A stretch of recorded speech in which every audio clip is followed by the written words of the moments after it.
But you know who isn't a dick? The director for Final Fantasy 14. Shut the because fuck you see. Shut up, class! We're about to start. How's everyone doing today? No. No? It's cold. It's December. Yeah, I Where know. are we? Yeah. I understand. Where the Look, fuck are you? because of the current events that are happening right now, we couldn't do the class indoors, so we moved out, sort of doing a Taoist kind of thing right now. Old, well, it's not really Taoist because we're still in like man-made architecture, but look. No, like the Greeks did. I don't even know what the fuck Taoist is. All right, class is in session. Shut up. We're going to talk about Hypnospace, specifically the video game Hypnospace Outlaw. This is a game by a man named Jay Tholen, who is fucking amazing. Can I swear? Can you? Okay, I didn't already recognize. I'm going to try and keep the swears down for the kids who are watching. Hypnospace Outlaw, made by a guy named Jay Tholen. He's awesome. The game actually, I guess I should explain what the game is. Yeah, before what I is talk more about. Hypnospace? All right, we're gonna have to get to that. I'll talk about Jay Tholen later, but he's a Chad. He's a S ranked. Like he gets all the S ranks in every game he plays. He's great. An incel. Jackson, that's a demerit. All right, so this class is going to require some participation from you all. So whenever I ask how you all are doing, you're going to have to sing, "You let me down now. You let me down, down, down, down, down, down, down, down, down." Are you sure? I don't know if we should do that. A lot of fucking down. Dude, you can not do that if you don't want to. You guys can just not talk if you don't want to. I felt like an absolute jerk saying that. All right, class is in session. Shut up, Ed. Demerit. Are we allowed to say that? I'm removing your demerit. I understand that was out of line. I'm delaying the inevitable. We should talk about this. In order to talk about Hypnospace, we need to talk about two brothers named Dylan and Adrian Merchant. These two decided to come together to form a company called MerchantSoft. Now, MerchantSoft is like a computer company, very similar to the real-world Microsoft, except yeah, it's just Microsoft. Think of it like that. I guess it's more. They make more of the Mac kind of stuff. Is this real or in universe? This is in universe. Okay. MerchantSoft is not a real thing. So Dylan Merchant is the programmer at MerchantSoft. He's the COO. He's the guy that does all the technical stuff. While Adrian Merchant is the CEO. He's the business savvy one, right? So the two are like a very important team. They have to work together to make this stuff work. And so they made a computer software that you can use in your sleep. You take this headband, you put it on your head, and when you go to bed, you can explore Hypnospace. It's the internet. So, along with these people who are working on Hypnospace, we also have Artie Dispenza. He's the lead designer. He calls himself a marketing, like a visual marketer, I think, and he does all the art stuff for Hypnospace. He made the logo, he made the graphics, he makes all this fun CGI throughout the game, the 90s CGI. And then we also have Samantha. She's in charge of making HypnoCure, which is the virus protection thing for Hypnospace. Basically, if you get a virus on there, you have to buy HypnoCure and then fix that for yourself. And then there's other employees, but the last one that you really have to know about is Roddy Wall.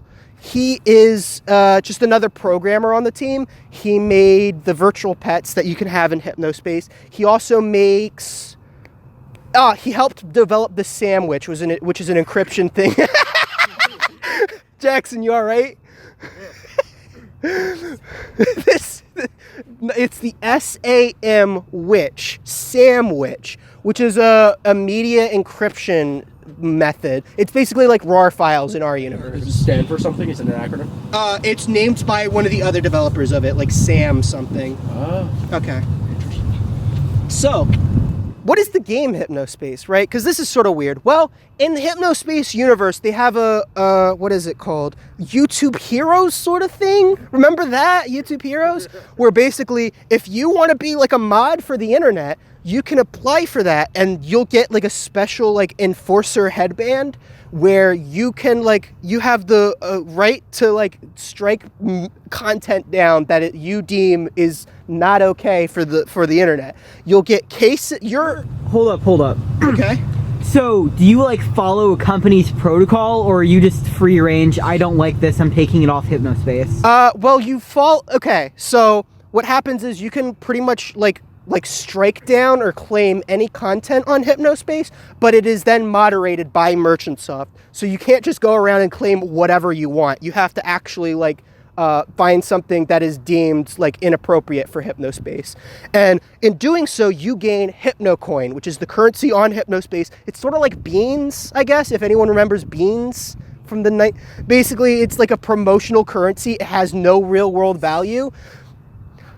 And okay, so the 5 types of things you can claim on Hypnospace are, it goes by an acronym, CHIME. C stands for content infringement. That means copyrighted material. I think we all know what that is, right? Nope. Question? Right. Oh, so sometimes people have the rights to use content that other people do not.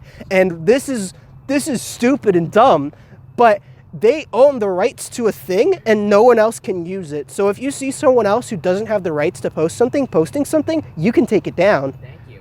You're welcome. C stands for content infringement. H stands for harassment. So if someone's bullying each other, if people are bullying each other on Hypnospace. I stands for illegal content. This is like, you can imagine what illegal content is, like gore and stuff. M stands for malicious software viruses, and then E is extra legal commerce. The thing about Hypnospace is you're not allowed to exchange real world currency on it. That's why Hypnocoin exists. You can't just spend money on Hypnospace. You have to go through Hypnocoin. You can't buy Hypnocoin in the real world, so you have to go through promotional things. And so in order to buy things on Hypnospace, that's how you have to do it. This becomes a little more complicated later on, but I think we can all understand that, right? How do the accounts work?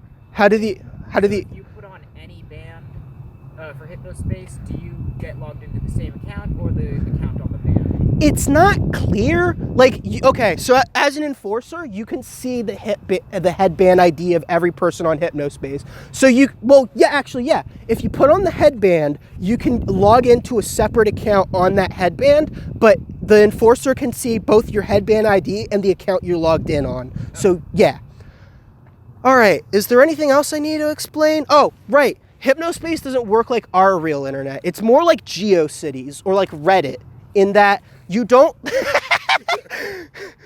just look up something and go to the website. You can do that, but it's a lot more difficult because you don't just look up the name, you have to look up what that website is tagged with. Instead, how Hypnospace works is you have separate zones that you have to go to in order to find websites. There are a lot of zones in the game, but the ones that are like the most important that you have access to are the cafe.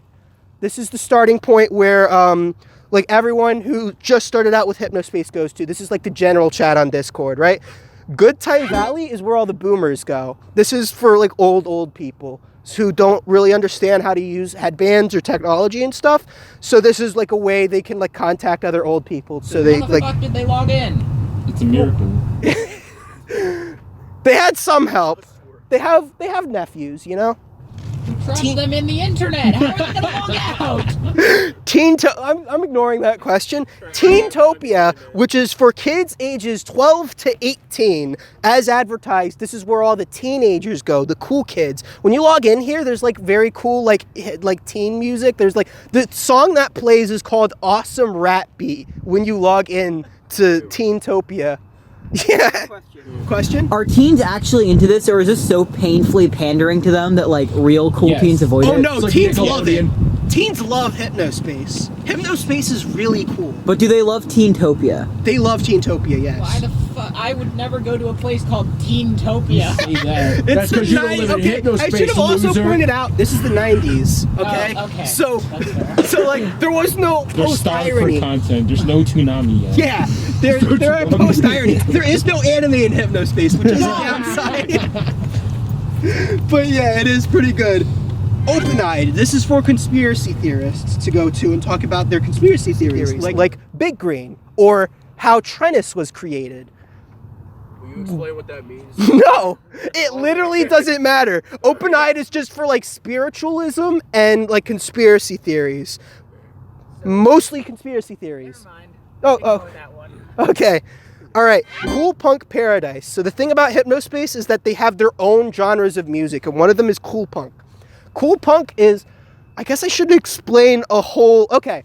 Cool Punk 2077. Is that Cool Punk 2077. No, this is the 2066 version. So, cool, okay. So a man by the name of Jan Wolf decided to take an advertisement for like Gray's Peak soda. Gray's Peak is like the Coca-Cola of the Hypnospace universe. He took like a clip of an ad from that and started playing the audio in it to make music out of. So it was sort of like the first remix on the internet. And so this became known as its own genre, Cool Punk, where people specifically took music from that ad for Gray's Peak soda and put it into music to make their own music out of it. It's all based around one commercial. So it's like Yes. it's like vaporwave. It is like It's Vaporwave. like vaporwave, but it's like all just one theme. Yeah. It's Vaporwave with one song. And so my favorite song from Cool Punk, my favorite Cool Punk song is Icy Girl, which is like Jan Wolf. Okay, he gets like his singer name is Freezer. He later becomes like a boy bandish kind of guy. All the girls are really into him and stuff. And so he makes this song called Icy Girl, which is like he plays like the "You Gotta Drink It Right" song from the Gray's Peak soda ad as like a background beat while he's talking about "You are freezing my world." It's actually really catchy. It sounds really bad at first, but I really got into it. Okay. And then finally, Starport Castle Dreamscape, which has its own story we'll get into later, but basically it's for all the nerds, for all the geeks. You went from like Open-Eyed and Teentopia to Starport Castle Dreamscape. Yeah, it's fine. We're gonna get to what that is later. Okay, sorry. We're back. Okay. Jackson, you had a question. What year? Is there like a specific year that this universe takes place in? 1999. What? 1999. So this seems really like futuristic. That's.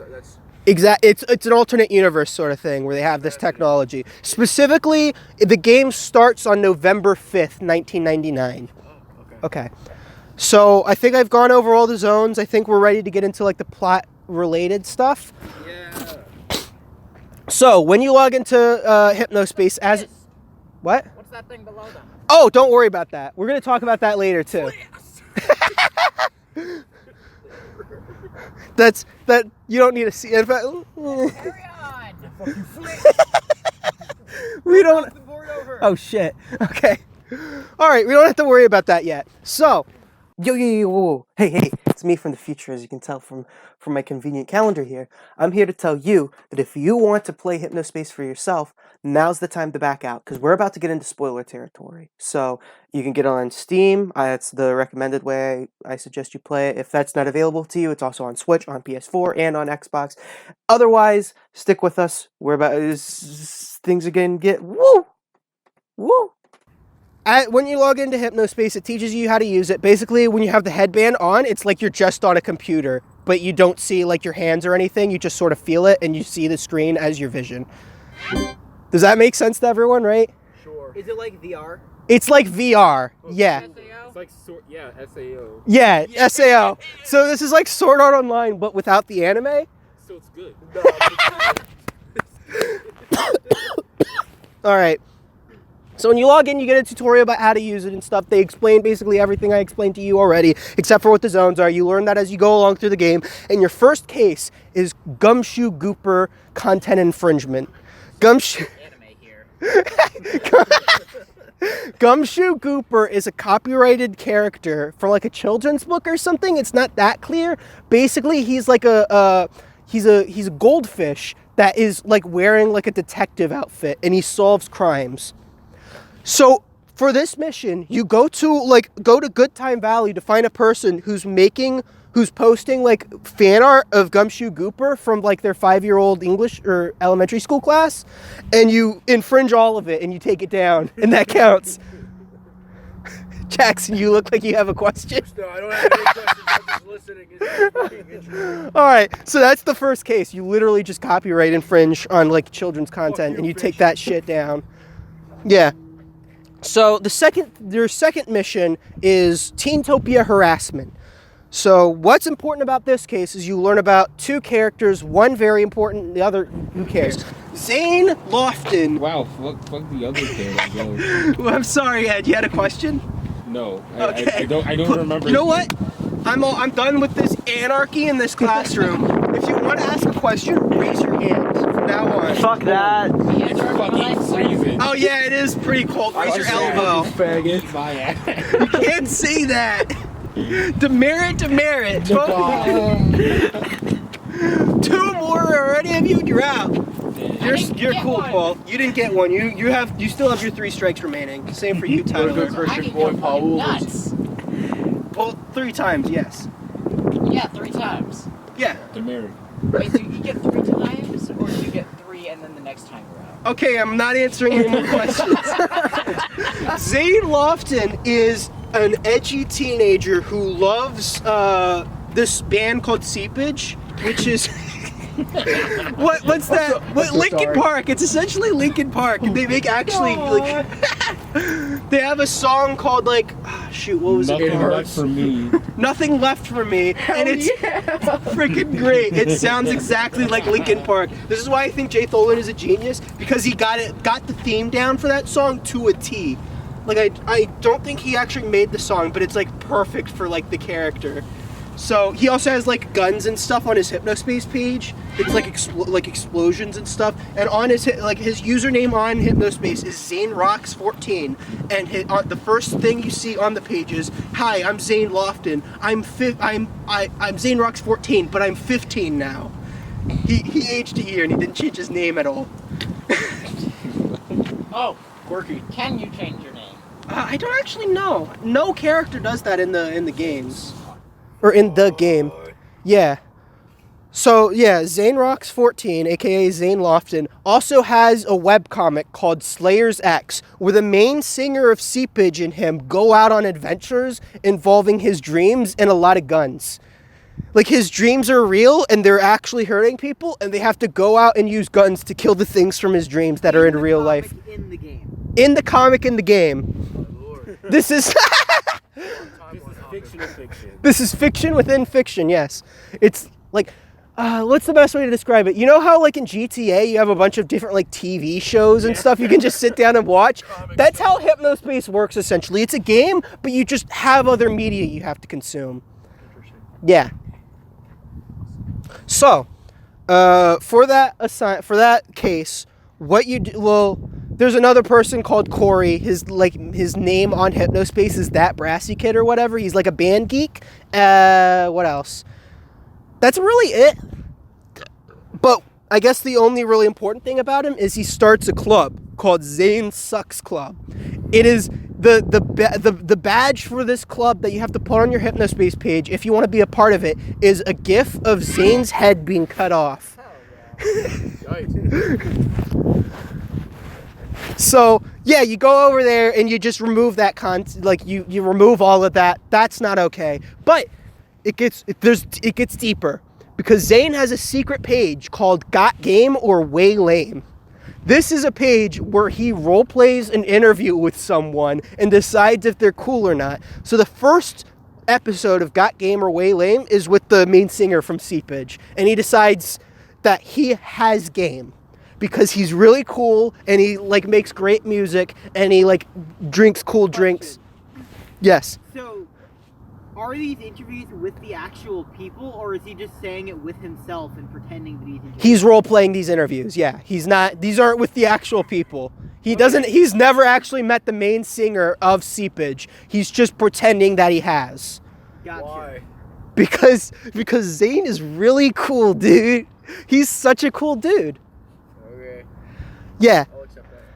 For episode 2, he interviews Corey, aka that brassy kid, where he finds that Corey is way lame because his mom is a toilet and he's really gross and fat and disgusting. So you can take all that stuff down on his page because that's all harassment. Question? Like a literal toilet? No, like they're not actually a toilet in the real world, but he draws Corey's mom as a toilet. Okay, this actually brings me up another question. Okay. In this alternate universe, are humans the main race, or is there other beings?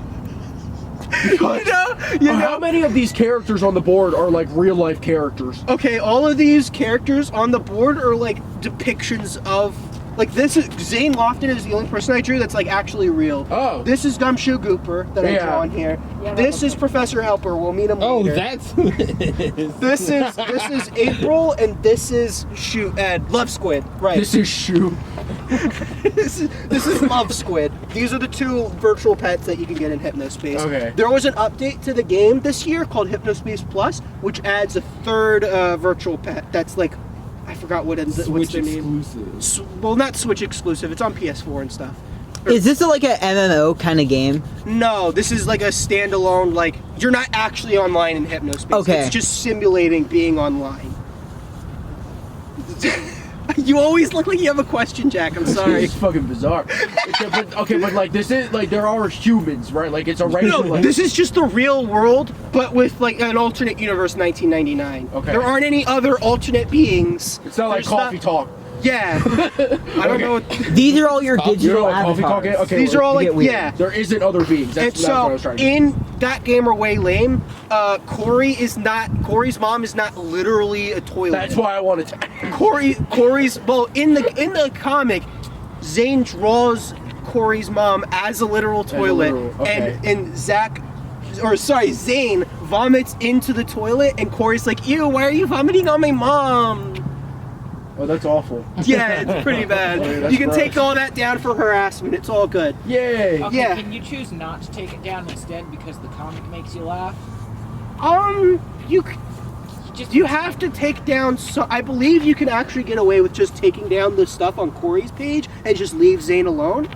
This does have consequences later in the game, though, which we'll get to. Whoa! Actions All right. have consequences? Yeah. What the fuck is Before I this? move on, I should mention that Zane has a girlfriend named Jessica White. If you go to Jessica White's page, it's literally just like Zane Lofton's face, like his avatar face, over a heart, and he talks about how Zane is really hot and sexy and is into gore and stuff.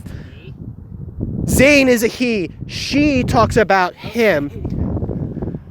Now, if you go to the headband ID for both of these people, you'll find out that they have the same headband because they're the same person, because Zane doesn't actually have a girlfriend. He's just pretending that he does. Okay, so when you said he, it was actually he. Yeah. Yeah, you spoiled it. I didn't spoil anything. I feel like that's something I was- should have revealed later. Like, that sounds No, really you find that out around this point in the game. Okay, well, All right. Zane isn't actually super cool, he's just, a fucking loser. yeah. All right. So the next case is Kappa Cash extra legal commerce. Now there's a thing called Kappa Cash that works like any payment processor, like PayPal, GPay. No, it's not a different currency. It's a payment processor, so it allows you to spend actual money on things. Okay. But this is illegal because you're not allowed to spend actual money on Hypnospace, right? So you have to go and take this stuff down. Now, there is a person called Sherry Heels who's like a psychic on, I believe it's OpenEyed, that you can go to, and she, because she doesn't have another way of making money at that time, she's doing psychic stuff through Hypnospace using Kappa Cash. You can take that down, but it's heavily implied that she can't pay her bills or anything if you do that. Well, that fucking sucks. Yeah, but it's your job to do it. For not taking it down. You can just choose not to take it down. That's perfectly fine. There aren't really any consequences. The only reason you would take it down, besides because you don't have any morals, is because because enforcers get Hypno coin for taking content down, which is why I related it to YouTube Heroes. Your motivation for actually doing your job, rather than just messing around on the enforcer thing, is that you do gain Hypno coin for taking down appropriate content and completing cases. Alright, Alright, so you said you can't spend money on Hypnospace? You can't spend real money on Hypnospace, no. So you have to go... translate Hypnocoin into real currency. There is no way to do that, and that would be illegal if you were able to. You can't do that on Hypnospace. So Kappa Cash is illegal, and the only other way you can complete this case, actually I think it's the only way to complete this case, because if you take down Sherry Heel's stuff, you don't have enough to complete the case. You have to find Professor Helper. Professor Helper is adware that you could download that acts like Clippy or like Bonzi Buddy or something like that. It is like a desktop helper that will pop up every 5 seconds or so, and literally no matter what you're doing, even if you're doing nothing, he'll say, I see you're doing nothing, do you want help with that? And then if you click yes every time, you will just get a pop-up ad for something. And all those you can use all those pop-up ads to complete this mission. But one of those pop-up ads does give you a virus on your thing. It's called like Hello Wave or something like that, and it basically makes your screen rock back and forth, so it's really disorienting. So in order to fix that, you'd have to buy HypnoCure. But other than that, you can complete this quest this case just by doing all the Professor Helper stuff. Okay? Is that basically just infinite Hypnocoin for you then? No, because there's only 4 ads that he has. How does Professor Helper help you solve the case with the Kappa Cash? Basically, every time he pops up, he'll ask if you need help with that, and then when he pops up, it will be an ad that has that asks you to spend real money using Kappa Cash. And so basically every ad you can take down because of that. Okay. Yeah, but one of those ads does give you a virus. I believe it's like summer vacation or something. The other ads are for getting a bunch of kittens and year 2000 survival kit. Speaking of which, before I go on, I should explain some other characters that we met along the way so far in the game. Yeah. So, Carl Parker III is a boomer on Good Time Valley. He is one of the most underrated characters in the game. He is a 50-year-old man, and the first thing he has on his page is, hello, if anyone from the class of 1950 wants to get back in contact with me, please do. Apparently he has no friends in the real world. He doesn't know anyone in real life. His wife recently passed away, so he has a memorial on his page to his wife, and his only real way of contacting people is through Hypnospace. He doesn't have anyone else to talk to except on Hypnospace. He's a really sad guy, but as the game progresses, he does start to become part of the community on it, and we'll see how that affects him later. Also on his page is a thing. It's like a little ad or something that says studies show that Hypnospace bands have a chance of causing beef brain in the people who use them. Beef brain is just a conspiracy that because of how the headbands work, you're irradiating your head, you're microwaving your brain or whatever, and so it's not good to use it too much. So, yeah. Is that just a theory? Or is that just a fun little thing to see? It's just a conspiracy theory that people are having. It might be real. It's not likely that it is. Jackson, you always look like you have a question. Dude, that's what my face looks like. It's fine. It's fine. I trust that if you actually do have a question, you'll say something. Tyler? It might need to be louder. Oh, sorry. Okay. So, I think that covers... Oh, on Teentopia, there is one more person we need to talk about, and that is Rebecca Ruth Pinson, also known... You don't even know who that is, do you? Yeah, also known as Rebby Ruthpin. Rebby Ruthpin is an evangelical Christian, a good Christian girl on Teentopia who talks about how great Jesus is, and she talks about how great Jesus is, and actual Jesus or literal Jesus. She's an actual Christian. Alternate universe Jesus. Not alternate universe Jesus, the Jesus, the one, the only. And she also is really into this game called Squishers, which is the Pokemon equivalent of Hypnospace. That sounds really Squishers. Squishers is just Pokemon, but they're all slime monsters specifically. So you have Oozle, who's coming out of this can or so. I don't think that's his actual name. And then one of the Squishers, I forgot the main Squisher. The Pokemon of Squishers is a virtual pet that you can get later on in Hypnospace Plus. The Squisher themselves. I forgot what their names are. I just know that there's a main Pikachu type Squisher. It's not Squishy-Chew, I know that. Are you sure about that? Yeah. Squishy Jew. Alright, demerit. Anyways. Computer? What? Just nothing. Never mind.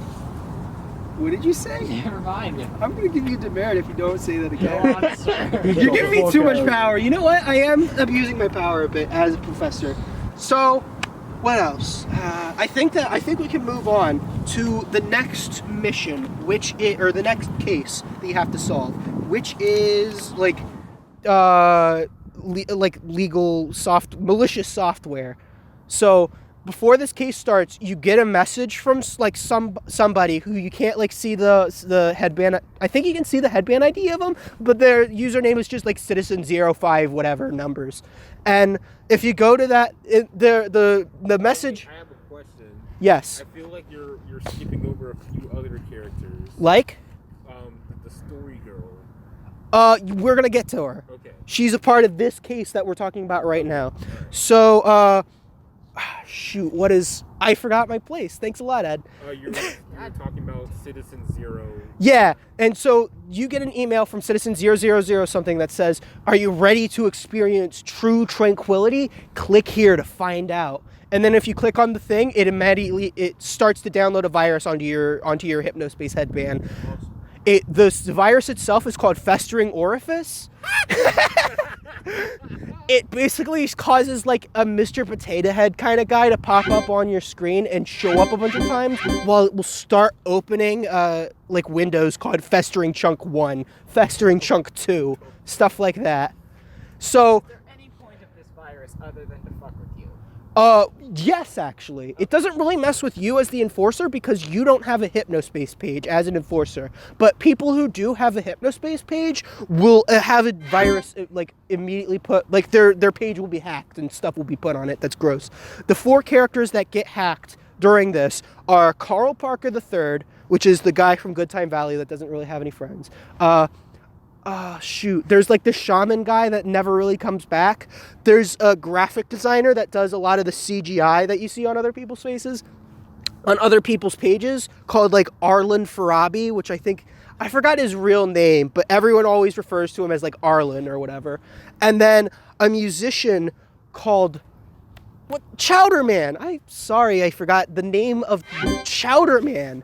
Chowderman is a washed-up musician from the 1970s who had a really striking career, but then sort of fell into obscurity. And so is he this universe's equivalent of Billy Ray Cyrus? He might be. I don't actually know much about Billy Ray Cyrus, I'll be honest. I mean, it sounds similar. Yeah. Actually, I'll just go with that. Yeah, probably. So, in the meantime, he's been making a lot of the music on Hypnospace. Like, there's a page on Good Time Valley called, like, Granny Cream, and it's for Granny Cream's Hot Butter Ice Cream. And he made the song for Granny Cream's Hot Butter Ice Cream, which, it goes, Granny Cream's Hot Butter Ice. I'm repeating that because it's a big meme with Hypnospace. Can you eat in Hypnospace? You cannot eat in Hypnospace because you're asleep. That's stupid and doesn't make sense. No, Holy shit. You want to continue? Actually, yes. Okay, go ahead. It's VR, right? Basically. Yeah, it basically is, yeah. In your sleep. VR, but not cool. But in your sleep. So your physical body is asleep, but your mind is still active, no? Your mind is still active, yes. Yeah, okay. So why can't you eat in the virtual stuff? Because there's not a function in Hypnospace that lets you eat. Like, it's just a computer. Like, your computer can't eat, right? I mean, I'm trying to explain this as best as I can, but it's not like VR, like VR chat. It's VR like you see your computer screen, like you would put on the goggles, right? You're in the desktop. You're inside of it, right? So you can like buy like images of food and put them on your page, but that's the closest you can do to eating in Hypnospace. And so. Yeah, you have to buy some of them. Other ones are like promotional things you can get for free. So like there's yeah. Chowderman also made the theme for Squishers, which goes like Squishers are really cool. Squishers are so much fun. There's slimy I'm not going to continue that. How are we feeling today, by the way, guys? It's cold. call this fucking. I said, how are we feeling today, guys? Balls! Squishers. Not that song. No. It's you let me down. You let me down now. You let me down. You let me down.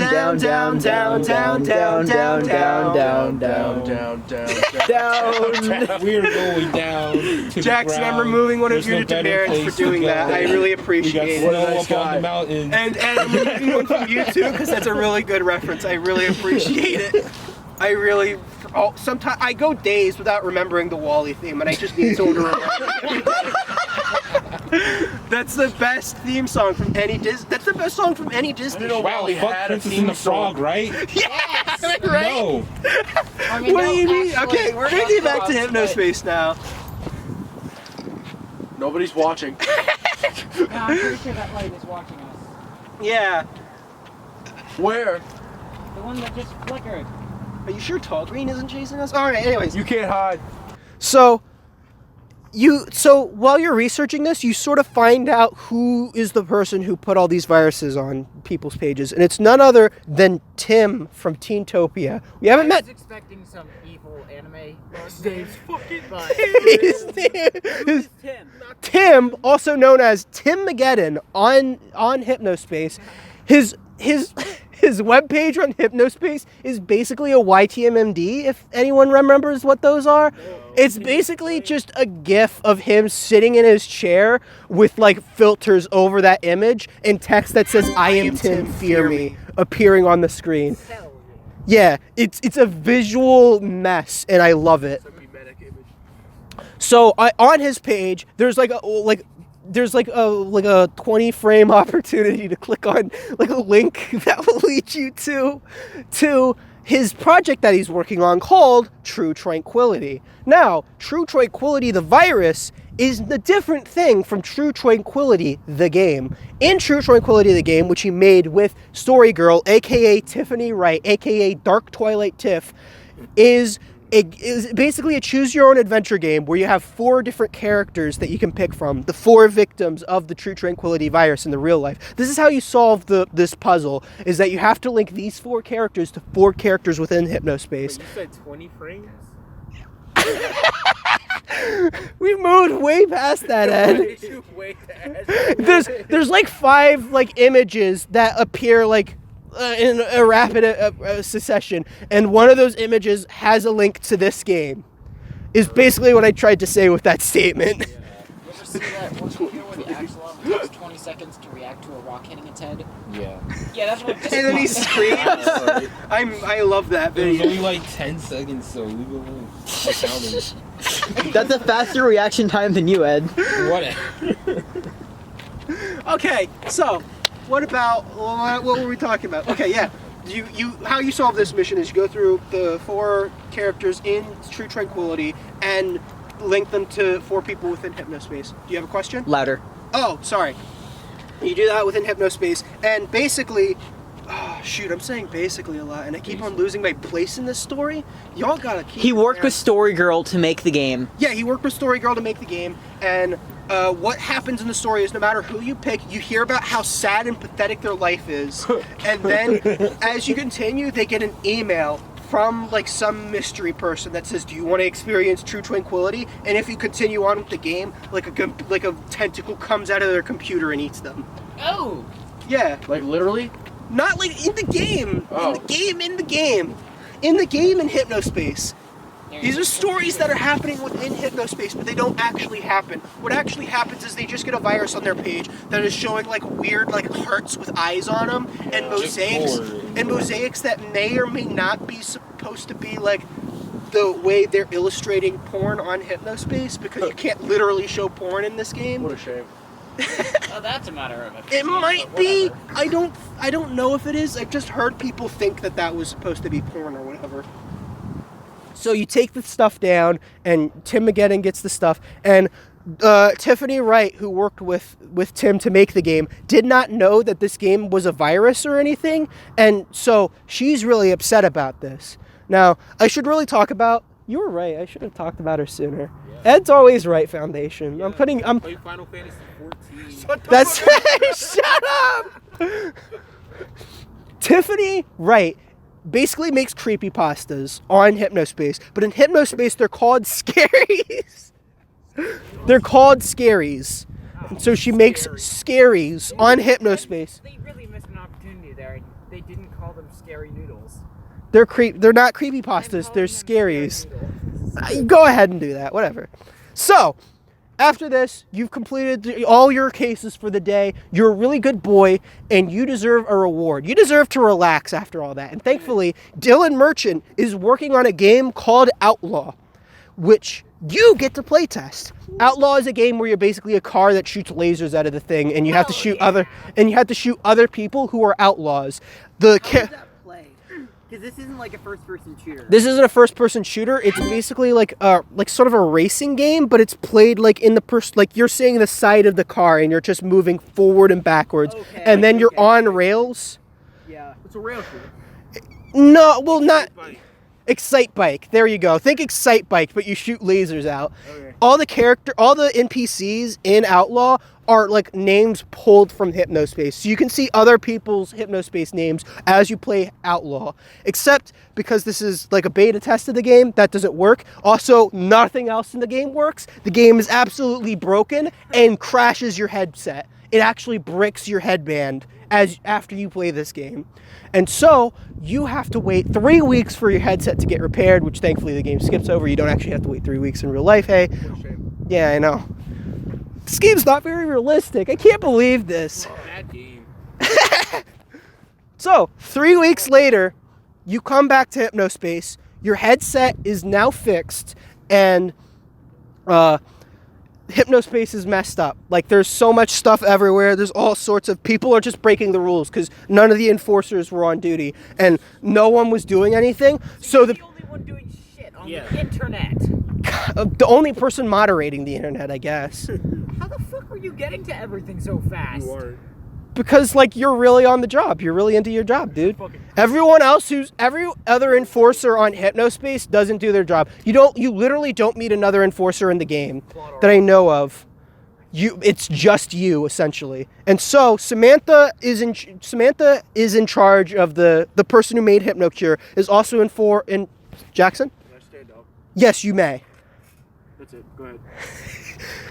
You didn't have to raise your hand for that, Jackson. My ass is cold. I'm sorry. It's okay.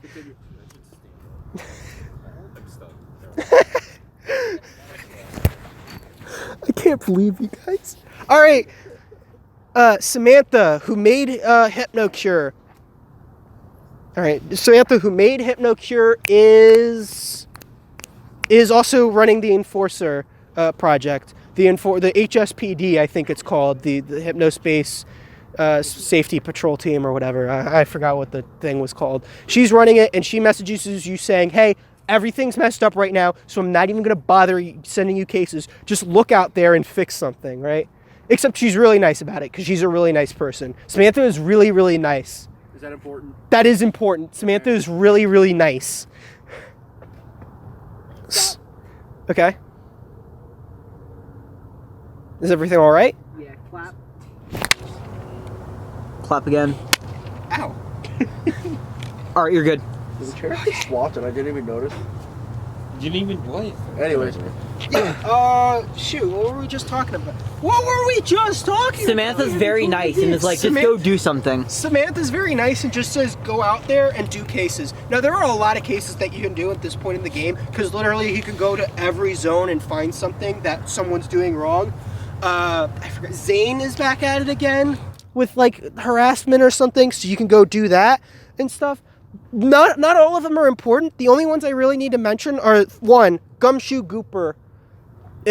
After you took down all the Gumshoe Gooper material, everyone in Good Time Valley is now rebelling against Merchant Soft. So, like, there's like a bunch of pages that just have Gumshoe Gooper content on their page just to spite you. It's like when it got popular to make fun of the YouTube algorithm. Yeah, exactly.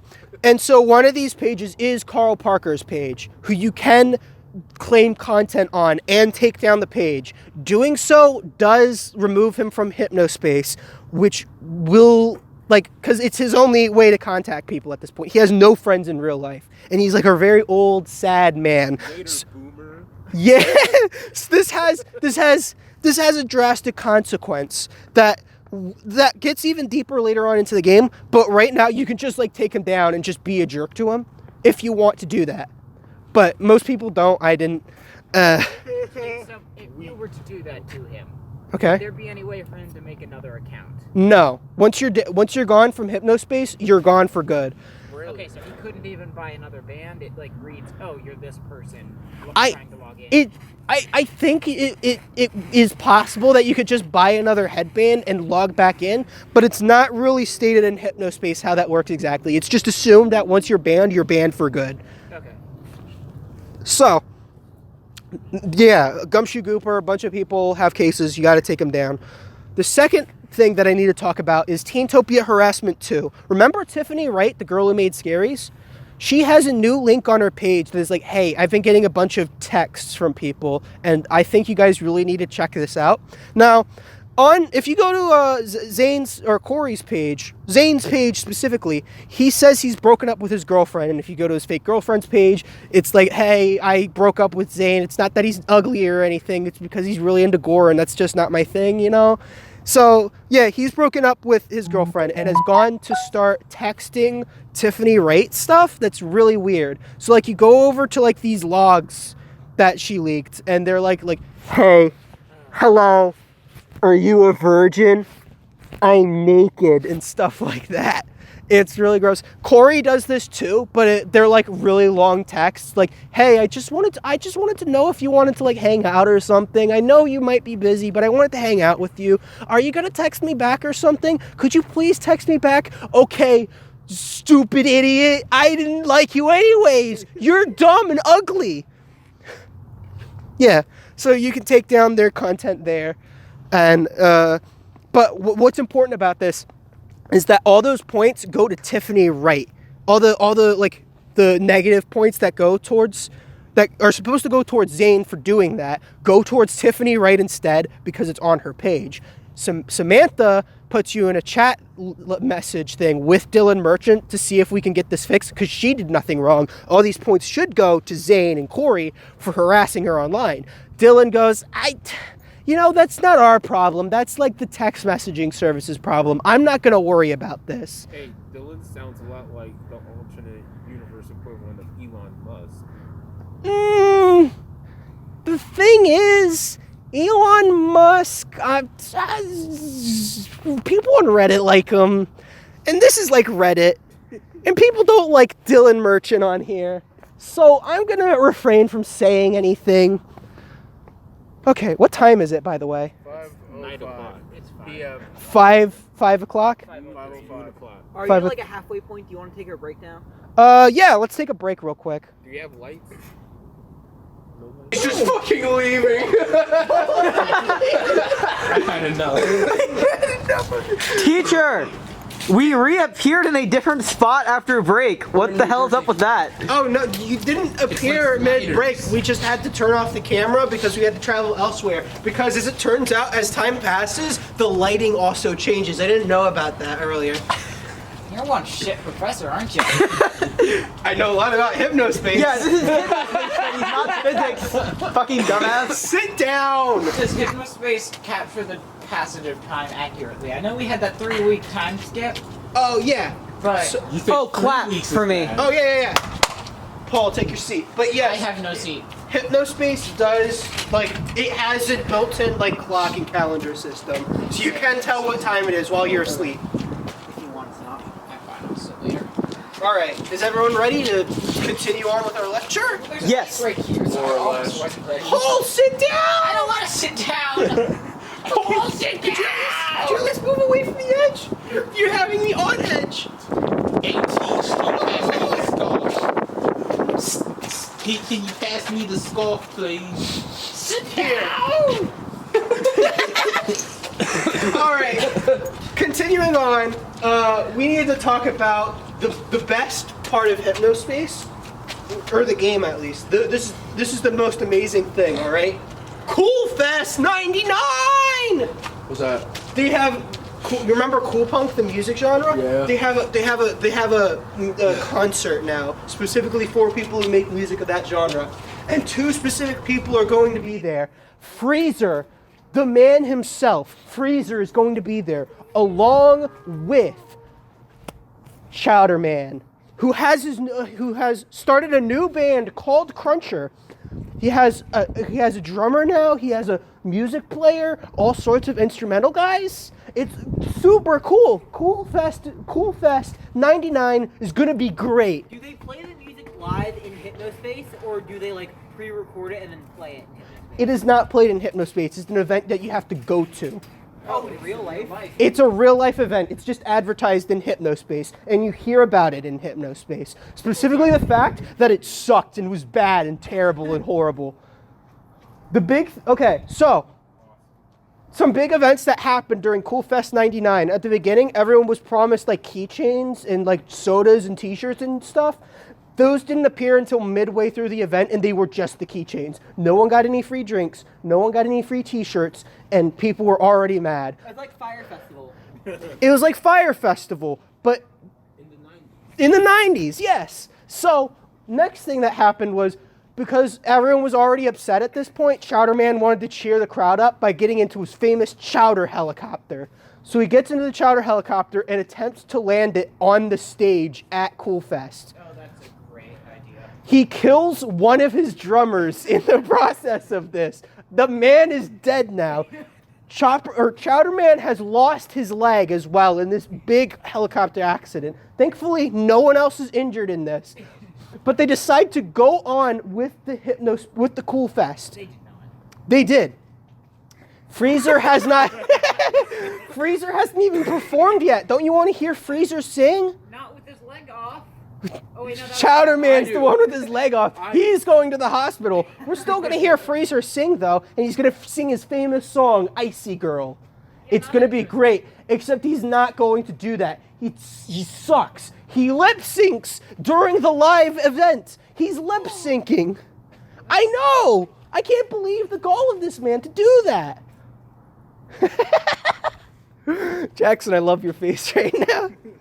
So this is the part that people are most upset about during Cool Fest, is that Freezer is caught lip syncing his music. Not the fact that Chowder Man landed a helicopter and killed Yeah, him. fuck that. No one fucking cares about this. That guy was lip syncing. This is a big thing because essentially Freezer has started as a man who is making music commenting on the corporate media and like capitalism and how bad it is. And he started becoming a part of it now. His music is no longer ironically making fun of like advertiser culture. His music is now being sponsored by Grey Peak Cola. He is now working with them, and he has the goal to go up on stage and lip sync to all his fans. Well, maybe, just maybe, this was on purpose. We're getting into theory time, fellas. But as a professor of Hypnospace, I think I have the wherewithal and education to make large assumptions, or I guess, what's it called, a hypothesis? Here's my hypothesis. Because after this event happens on Cool Punk Paradise, there is a new genre sweeping the globe, fungus scene. Fungus scene is the new hit music. Fungus or funk? Fungus, like the mushroom. There's no extra grammar. It's fungus scene. Basically, it's just like ambient music of like about like sewers and forests and stuff. Sewer What's forests. this alternate universe of music? I wish I was in this universe. What the fuck is with our universe in music? All right, class. So the big thing is that when this genre starts, starts on Cool Punk Paradise by a man named Father Fungus. If you look onto the headband ID of Father Fungus, it is the same person who is Freezer. They're the same person. Freezer is Father Fungus. Father Freezer. That's not just it. He's not just sock puppeting one account, he's sock puppeting two. Because there's another person on Cool Punk Paradise called, and I quote, Cool Punk _ is _ dead. Oh, this is so obviously vaporwave. Yeah. Cool Punk is dead now. No one cares about it. It's all about fungus scene, except that's said by the guy who started Cool Punk to begin with. So it is with my belief that Jan Wolf decided that Cool Punk was going way too far because it became too corporate, and he sabotaged it purposefully by lip syncing during that concert. He didn't cause. Sabotage the helicopter. He did not sabotage the helicopter. That was just because Chowderman was dumb. But yeah, Chowderman is retired. He never makes another song again. He lost a leg. Yeah, a man died in Cool Fest '99. It's all his fault. It is. Blood's It. on his hands. The blood is on Chowderman's hands. However, he is not held responsible for it by the authorities, as far as we're aware. Because it was an accident? But that would be manslaughter, right? The only law enforcer is busy in Hypnospace. Exactly. There's only one cop, and it's an internet cop. You. All right. Now that okay, let's get back, because we are going to start our first major case of the day. I should mention that this all is taking place November 27th, 1999. Okay, so Chowder Man lands a helicopter, kills a man, gets his own leg cut Kills off. his career. Kills his career. Metaphor. The man was a metaphor. Alright, what's the first case? The first case is another malicious software case, but with the accelerator. The accelerator is a program that overclocks your system so that it can load pages faster. Now, we need to talk about Starport Castle Dreamscape, because there's something very specific about this zone in particular that makes it unique from the rest. Because it didn't start off as one zone. It was actually 5 different zones, all for different niche nerd culture things. There was like a comic book zone. There was one for cybercogs, which is like the cyberpunk sort of thing. Cybercogs, yeah. Cybercog 77? Yeah, Cybercog 2077. There's a bunch of different zones, 5 specifically, that were all like just wiped out from Hypnospace, and instead they replaced it with Starport Castle Dreamscape. No one knows why. They just deleted 5 zones from Hypnospace and added one new one for all the people of those 5 zones to exist in. But this made it really hard, because if you're a comic fan and you wanted to find more comic content, you had to flush through all the other nerd culture stuff. Wait, I have a question. Question. Do you have to pick one zone and like stay in it, or can you freely go between the zones? Oh, you can go between the zones at will. It's like if you wanted to go to a different subreddit, you would just go to another page Okay. that subreddit is on. Sorry to interrupt. No, that's fine. So on Starport Castle Dreamscape, you have everybody from those 5 zones, and they're all just sort of left there, and all of them are rebelling against Merchantsoft because they think this is stupid. And so they start their own organization called the Sovereign Alliance of Imagination, the SAI, and they create the Freelands, which is a single page on Starport Castle Dreamscape that is supposed to act as a game that you're able to find all the old 5 zones in, right? So imagine like a point-and-click adventure version of The Legend of Zelda, like if The Legend of Zelda was made in like a HTML web browser. Wait, what was that? I said DOS, yeah. Like you sort of click on a link, and that link brings you to another page, but the map is the idea is that the map has like directions to it, so you click on the left arrow, you would go to like one page to the left of the page that you're on, if this is making sense. It's like a grid, right? Okay. Is everyone understanding that? Sure. Yeah. It makes a lot more sense if you're looking at it. So how You can overlay it. While you're Yeah. talking. I just want to make sure you guys understand. So Starport Castle Dreamscape no one cares about it. Everyone who uses it just goes straight to the freelance so they can do their stuff. But because of how the freelance work, because there's just so much content on this one Hypnospace page, the pages themselves load really slowly. And added on that, you're switching through pages a lot because you're trying to find the content that you want. So in order to remedy this, one of the earlier Merchantsoft employees, Roddy Wall, who is a big fan of a comic book called Taurus, which is about like a minotaur and like an eyeball. It's not that important. I just figured I'd mention it because it's hilarious. He's an employee for Merchantsoft, and he creates the accelerator for people as part of the freelance so they can load their pages faster as they're going through it. So this was his solution to a problem that Merchantsoft created. Now, in order to find the accelerator, you have to prove yourself a sovereign member of the freelance. You have to prove your knowledge to it, which is basically by solving a bunch of questions you can do on your first day there. Are they like prove you're a true nerd, answer these comic questions? They're prove you're a true nerd, answer these questions about other members on the freelance. So you'd be asked questions. Freelance, how the hell would you know? You're not locked out of the freelance, you're locked out of the accelerator, which makes moving through the freelance a lot more So like you have tolerable. to, like, grind in the community until they give you like the fast track. Yeah. And so as the enforcer you immediately grind through it and you make it to the page where you can download the accelerator. But on that page, there's also donation links where you can donate HypnoCoin to other members of the freelance. There's like a person that makes Dragon OCs that's really cool. There's a bunch of creative people on the freelance, and he's like, Roddy Walt just wanted to support these people by making them the accelerator so they can run their pages faster, and You report his stuff, and he is immediately reprimanded by Merchantsoft. The freelance is like set to ruin, and he loses his job. It's implied. Why? Because he made that software, that malicious software. He made the accelerator. But it didn't do anything evil. But it's not allowed on Hypnospace. It's against the rules. Remember, Elon Musk.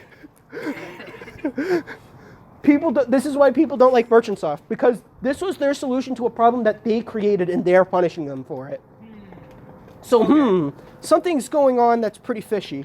The second mission you have on Hypnospace is content infringement, music. You get a message from like 3 different music creators that like 29 total songs are being like distributed illegally on Hypnospace, and people don't know how it's happening. It turns out that Hypnospace has a weird underground thing going on called... Oh, that.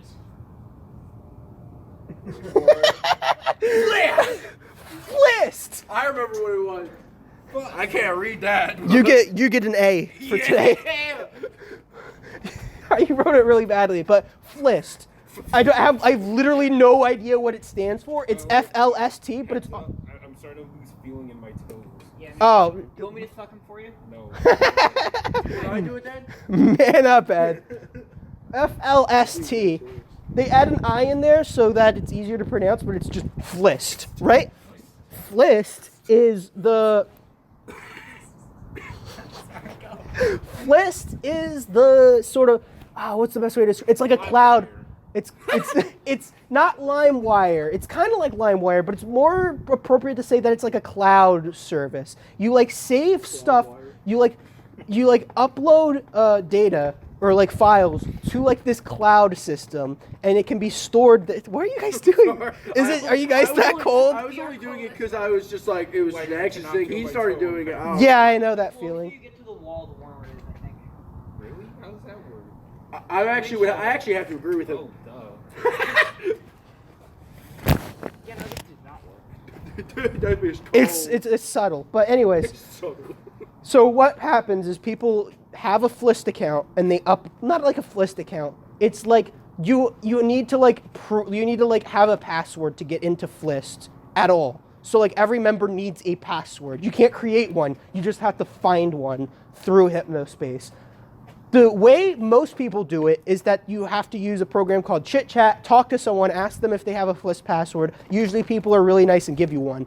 But enforcers are not allowed to use the text software Chit Chat. So what you have to do is you have to find Tim Mageddon, and he has a password behind a paywall for you to use to access Flist. In what currency? HypnoCoin. Ooh. He's not doing anything illegal. He's just stealing HypnoCoin from people. Not stealing, but he's like... He's definitely stealing Flist. that. He's not stealing. He's complicit. He's flisted. He's complicit. All right, so when you find... If he has a Flip password, then he is doing something illegal. Why can't you, like, threaten him? You can't communicate at all through Hypnospace because you don't have the tech software. Bullshit. What do you mean? No. That would have been a lot to program in. No, it's just that they don't want enforcers to like goof off and like talk to their friends, be like, hey, you want to see something cool? I forgot the exact in-game reason why you can't use Chit Chat. I think it's also because it's different hardware, so it doesn't work with enforcer headbands or something. Anyways. Yeah, anyways. So people upload their files to Flist and share them with the world. Some fun stuff that's on Flist is there's like car OCs. That was the one I wanted to bring up. People make like car OCs. Oh, I should mention, in order to access someone's Flist, you have to have their headband ID. An enforcer can just do that on the fly because they can look at anyone's headband ID, but everyone else would have to have that given to them by the person who owns the headband. So you have access to everyone's Flist as an enforcer, but everyone else would need a link to that Flist in order to find it. So you can find the Flist of the guy that makes the car OCs on a blog called The Dumpster, which isn't that important. It's basically just like it's not Snopes. What is it? What was that silly like blog website that would like talk poop about people? Just So Fortune. Flist isn't just illegal music, it's a whole underground scene. Flist is like a whole underground scene. People upload all kinds of files Why to not Flist. just upload your car OCs to the regular Hypnospace? Because it's supposed to be like private storage too. Like the only way people would access Flist is if they had your access to it. So you could save storage space just by uploading your files to Flist, right? Tim does this as well, and he like uploads like his like ideas for viruses, one of which includes like naked Professor Helper. You like make a version of Professor Helper that's naked? That I don't know. Seems kind of weird. He has another virus that he hasn't uploaded yet called Butts Disease, which basically makes farting sounds appear, and like all the text to speech just appears as a string of the word butt. Butts. Tim is just like a 15-year-old. He's a teen on Teamtopia. He's a teen hacker. He's just a goofy boy. Are you kidding me? I'd do that stuff. Yeah. So you find the illegal music by going to. I want to see if anyone can figure this. No one can figure this out because it doesn't. Like you'd have to know the clues in the game to figure this out. Okay. And the clues lead you to none other than Dylan Merchant.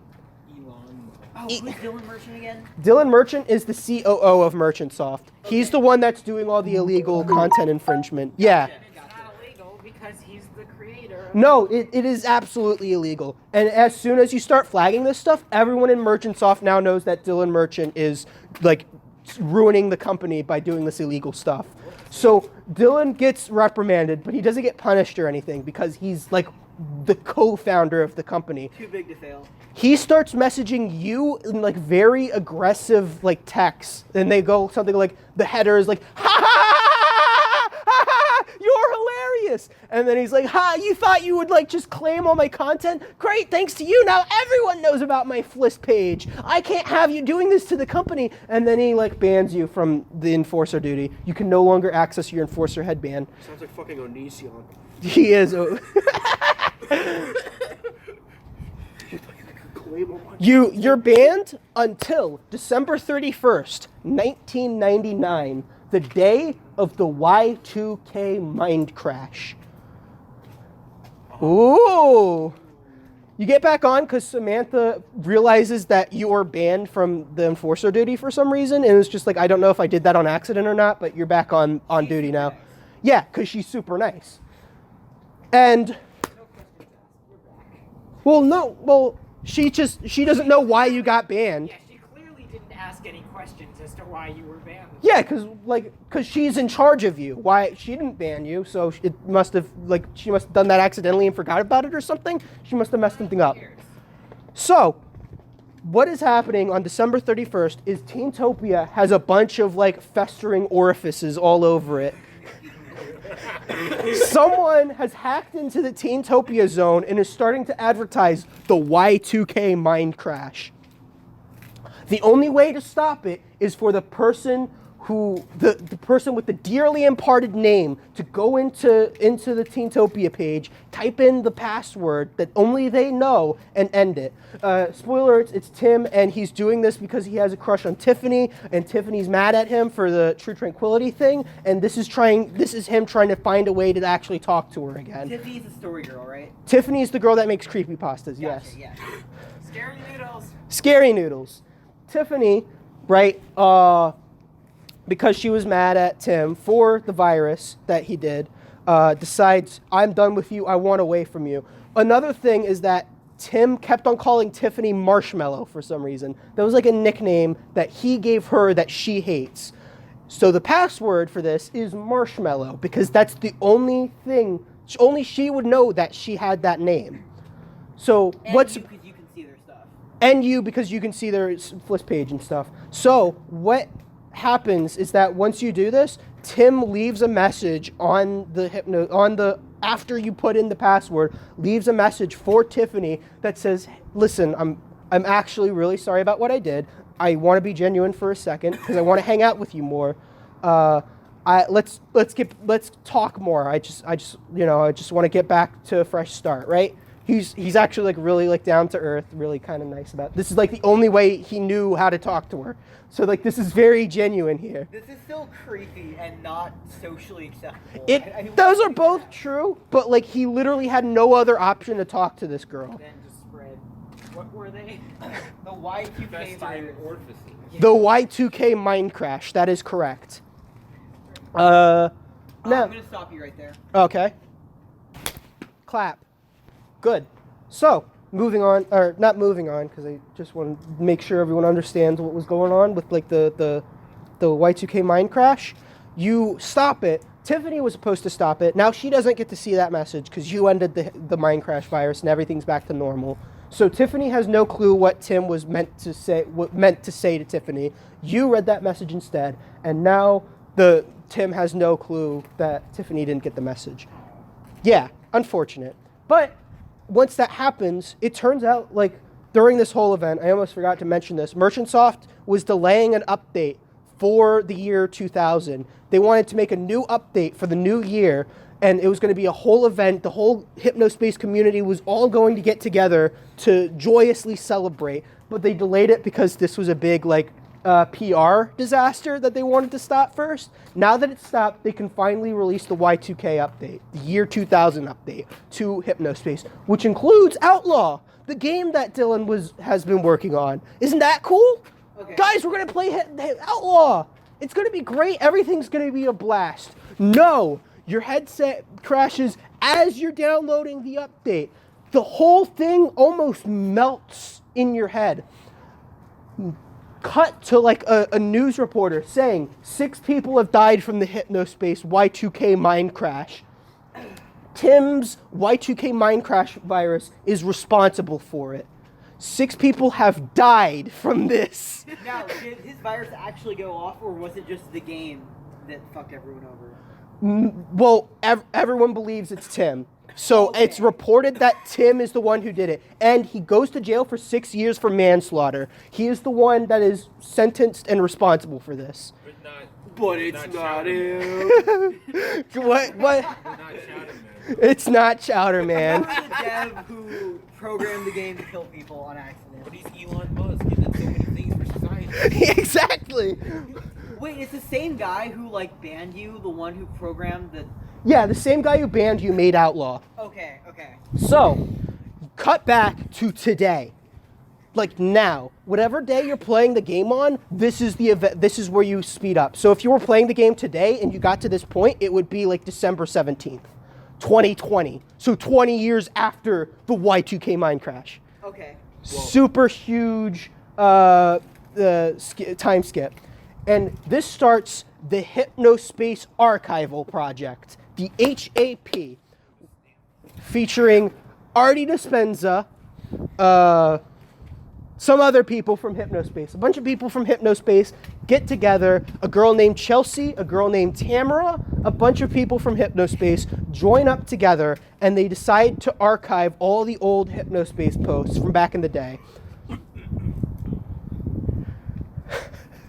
These posts, they invite you because you're one of the few people that still have a working Enforcer headband. They were able to repair it, and you're the only person who has that headband that is able to access everyone's Fliss. Okay. The only one who was able to access it in the first place. Exactly. So, like, you're a very important part in the archival process. They want you to go through Hypnospace and find some rare material that hasn't surfaced online before. So, for instance, or hasn't surfaced since Hypnospace, at least. So, for instance, one of these is that Chowder Man actually wrote a last song after Cool Fest called One-Legged Man.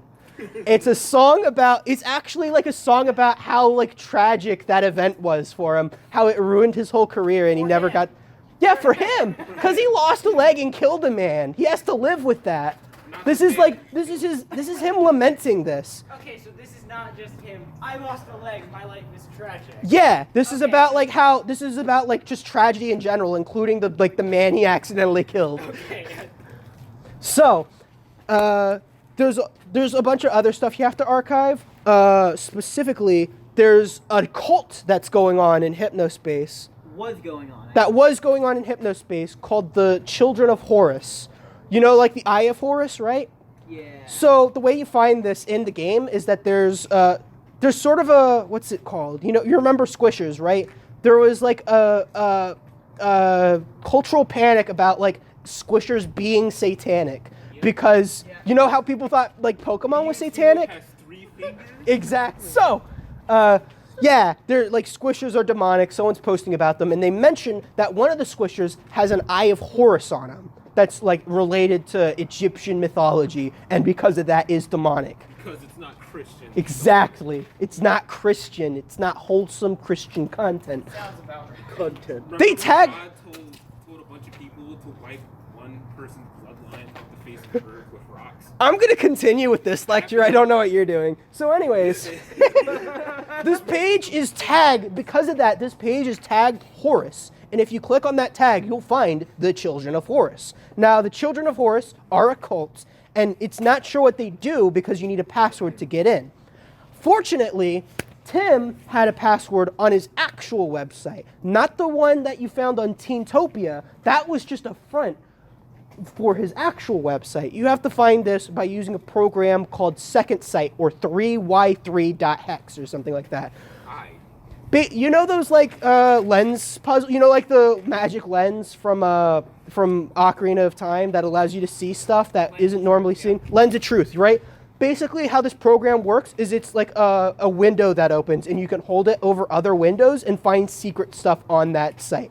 So you have to use this to find other stuff. And I should also mention that with the Hypnospace archival project comes with a program that allows you to access Hypnospace pages from throughout the 3 days you had access to it on. So you're able to access Hypnospace on any day that you were before. So November 6th, November 27th, and December 31st. As well as the day you're playing it on. Right, so you have to use the Lens of Truth to find Tim's actual Hypnospace page, which on November 27th is advertising the password Thanksgiving feast. The Thanksgiving password feast, I mean, spelled with a 3. Yeah, basically he leaked a bunch of passwords, and a lot of these passwords are for a hacker clan that we'll get to later, a big hacker group. But one of them is for, it gives you access to the Children of Horus. To find that the people on the Children of Horus include Adrian Merchant from Merchantsoft and Artie Dispenza, also from Merchantsoft. It turns out Artie Dispenza is Adrian's spiritual advisor. He is like, it's not clear if they're like some weird religious thing going on, or if there's just like this sort of just belief in like spirituality and stuff, and there's sort of like, and Artie's just... People again? Can you remind me? Adrian Merchant is the CEO of Merchantsoft, and Artie Dispenza is the marketer and the lead designer for all their logos and stuff. The CEO isn't evil, it's the CFO that's evil, right? It's the CEO. Okay, so There is no CFO in Merchantsoft. Okay, gotcha. But Adrian is definitely evil. Because, well, basically what the Children of Horus do is they play a game where they try to hide the Eye of Horus in different pieces of media. So, like, you remember the Squishers thing we mentioned earlier? That was probably hidden by a member of the Children of Horus, who are all, like, affluent rich people, right? Okay. It's also implied that Artie Dispenza hid some of those Eyes of Horus into, like Hypnospace logos. I couldn't find any while looking through the Hypnospace stuff. Couldn't find any eyes in the Hypnospace? Well, none specifically that are the Eye of Horus, but there's a lot of like eye stuff in Hypnospace logos, so that might be it, right? Yeah, you find the Children of Horus, and while you're trying to do all this archival stuff, you get a message from Chelsea, who's part of the